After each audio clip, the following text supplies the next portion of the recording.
कसबा विधानसभा मतदारसंघाचे आमचे आमदार हेमंतजी रासने यांनी काही दिवसापूर्वी असा संकल्प केला की कसबा मतदारसंघामध्ये एकही ठिकाणी आता इथून पुढे कचरापेटी असणार नाही, कुठेही अस्वच्छता दिसणार नाही आणि त्यासाठी सातत्याने ते आणि त्यांची सर्व टीम, त्यांचे सर्व सहकारी हे खूप काम करतायत।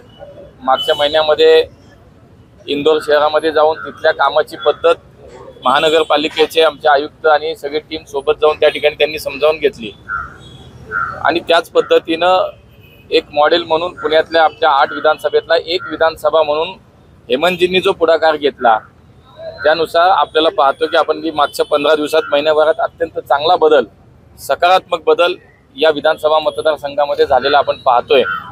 त्यांनी स्वतःही संकल्प केला की इथून पुढे माझा मतदारसंघ स्वच्छ राहण्यासाठी कुठल्याही पद्धतीनं चुकीचं काम आता कोणी करणार नाही। मी स्वतः कधीही फ्लेक्स सार्वजनिक ठिकाणी आता लावणार नाही, माझे कार्यकर्ते लावणार नाही। आजही आपण जर पाहिलं तर स्वच्छता नारायणाची महापूजा म्हणजे खरं तर तिथीप्रमाणे आज गाडगेबाबांची जयंती आहे आणि त्यानिमित्तानं आज ही सत्यनारायण आपण पूजा घालतो, त्याच्यात काहीतरी संकल्प करतो आणि त्या संकल्पानं आपण आपल्या आयुष्यामध्ये तसं वाटचाल करतो, जे संकल्प सोडतो। तसंच मला असं वाटतं की स्वच्छता नारायण महापूजेतनं हाच संकल्प हेमंतजींनी आणि त्यांच्या सहकार्यांनी या ठिकाणी जोडला की कधी इथून पुढच्या काळामध्ये या कसबा मतदारसंघामध्ये स्वच्छतेचं अभियान हा आमचा प्रमुख संकल्प आहे। या शहरामध्ये, या मतदारसंघामध्ये स्वच्छतेला आम्ही प्राधान्य देणार आहोत आणि त्या दृष्टीनं अनेक बदल दिसायला लागलेत, अनेक कामं व्हायला लागलेत। आजही आपण पाहिलं की या मतदारसंघातल्या सगळ्या कचरापेट्या जवळजवळ मुक्त झाल्यात। त्या प्रत्येक ठिकाणी असा कार्यक्रम आहे।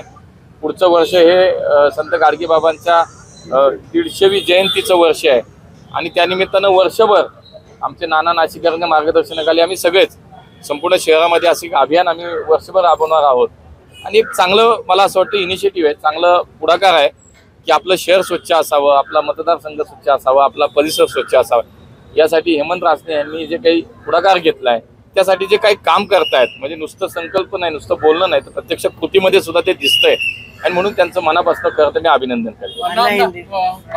मोका लागलेला आहे। खरं तर आपण जर स्वच्छतेचा विषय बोलूया। पोलिसांकडून जी तत्परतेच्या कारवाईवर तुम्ही कसं बोला? आमदारांनी त्यांचं अनुकरण करायला हवं की नको? नाही, आता मी तुम्हाला सांगितलं की आम्ही सगळेच लोकप्रतिनिधी हा विचार आम्ही केला पाहिजे। मी सुद्धा तुम्हाला आठवत असेल की आमच्या हेमंतरावांसारख्याच वाढदिवसाला कुणीही शहरात फ्लेक्स लावू नये, कुणी बॅनर लावू नये हा संकल्प केला आणि तो खरा केला।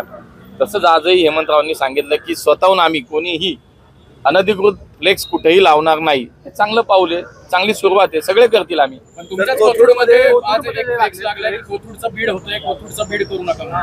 मी बघतो, ते पाहिलं नाही मी अजून, तुम्ही सांगता मी पाहतो। हो पाहतो ना बाबा, आता पाहिलं मोका कारवाईची झालेली आहे। स्वच्छता स्वच्छता चला। माझ्या शहरातला कायदा सुव्यवस्था बिघडू आम्ही देणार नाही। त्या संदर्भात पोलिसांना आम्ही सांगितलंय की या शहरातला कायदा सुव्यवस्था ही जी व्यवस्थित राहण्यासाठी जे म्हणून काय करावं लागेल त्यासाठी आम्ही पोलिसांच्या सोबत आहोत। पोलिसांनी ते काम केलं पाहिजे आणि हे केवळ एका केसमध्ये नाही। मी सांगितले जिथे जिथे माझा प्रत्येक पुणेकर हा माझा आहे, आमचा पुणेकर म्हणून प्रत्येकाला जर नागरिकांना कुठल्याही अशा पद्धतीच्या काही अडचणी येत असतील, काही सामोरं जावं लागेल अशा घटनांना, तर तिथेही पोलिसांनी तीच कारवाई केली। मी मागे म्हणालो केवळ देवेंद्र जोग नाही, देवेंद्र जोगच्या ऐवजी आणि कोणी असतं पुणेकर तरी हीच भूमिका आमची कायम राहिली असती। तो कार्यकर्ता आहे म्हणून ठीक आहे, स्वाभाविक, पण तो कार्यकर्ता नसता, तो पुण्य सर्वसामान्य पुणेकर जरी असता तरी आमची हीच भूमिका होती।